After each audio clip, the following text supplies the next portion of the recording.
So I'm going to kick off first and ask Nick Upton if he would like to give us his updates, please. Oh yeah. Firstly, thank you to everybody. Thank you, Sarah, for what's been a stressful day also.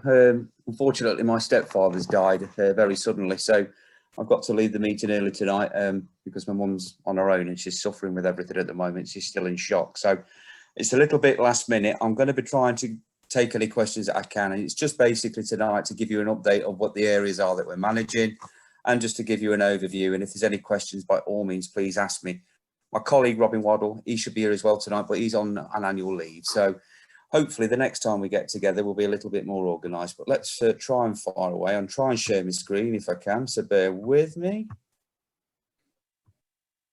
Does that come through? Can you see that, everybody? Yeah. Can you see a copy of the plan? Yeah. We can, yeah. If you click slideshow, just so that it's a bit bigger for everyone.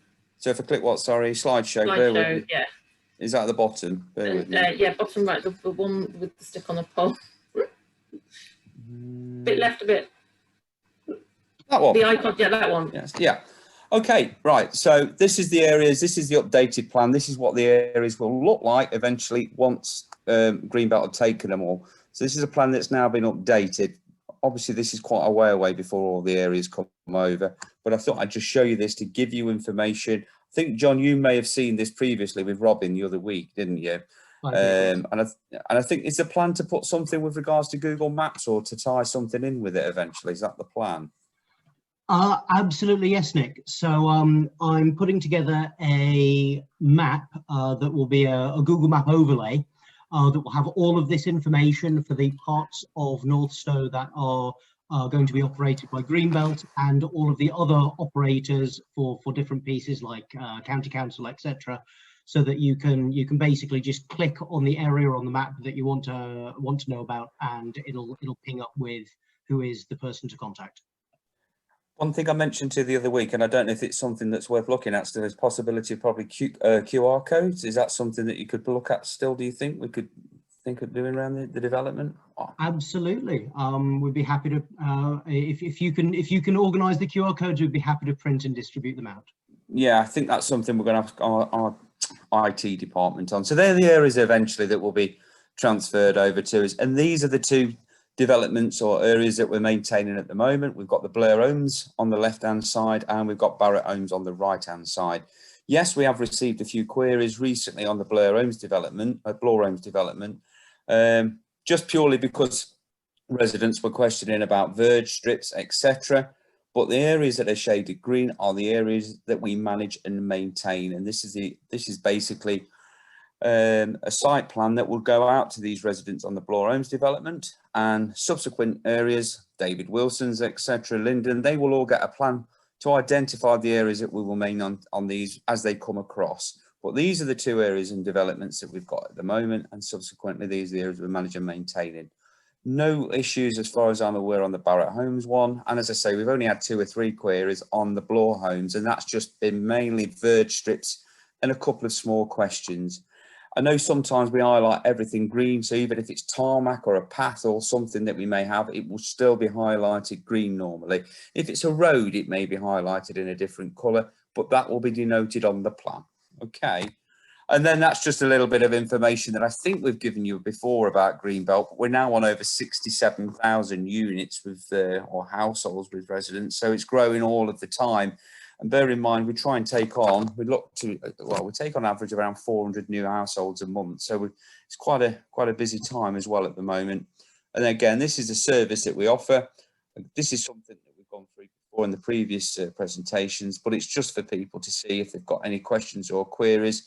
But these are the type of services that we do offer. We want, if there are any queries or questions that residents have, by all means, contact myself or contact our dedicated customer care department. Again, if you look here, the dedication to our service, again, we will always make sure that the contractors that we use, they have to fill in a pre-qualifying questionnaire, so that we won't take any Tom, Dick and Harry. We will always make sure that they satisfy everything that we've got.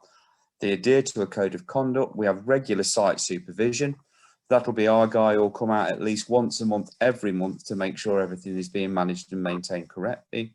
We have real-time reporting. Again, that is to make sure that we get that from the contractor. And we also have our site supervision uses real-time reported as well. If there are any issues, the customer care team are there.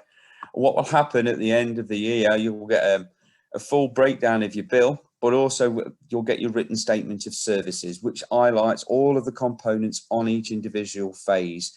Now, all of the residents that live on the Barretts and Bloor homes will have received that. And at the end of the billing period, they will have a full breakdown of the costs implemented to their development. The contractor's costs are always charged at cost. There is no markup on that cost anywhere at all from Greenbelt. So all of these things, we try to be as transparent as we can. Okay.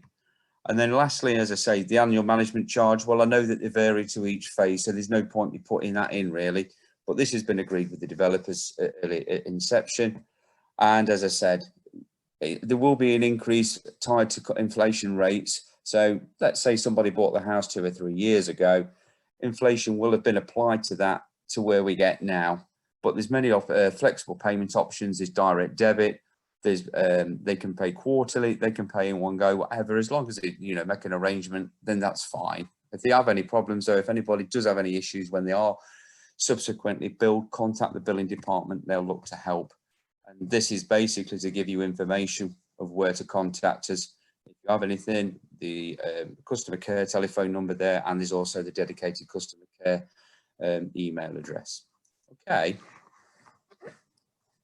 Any questions? Thanks, Nick. Haven't seen anything so far in the chat or on Facebook, but there is obviously a bit of a delay. So if I could just ask you to... Yeah, no, that's fine. That'd be great. So in the meantime, John, I don't know if you want to bring up the agenda slide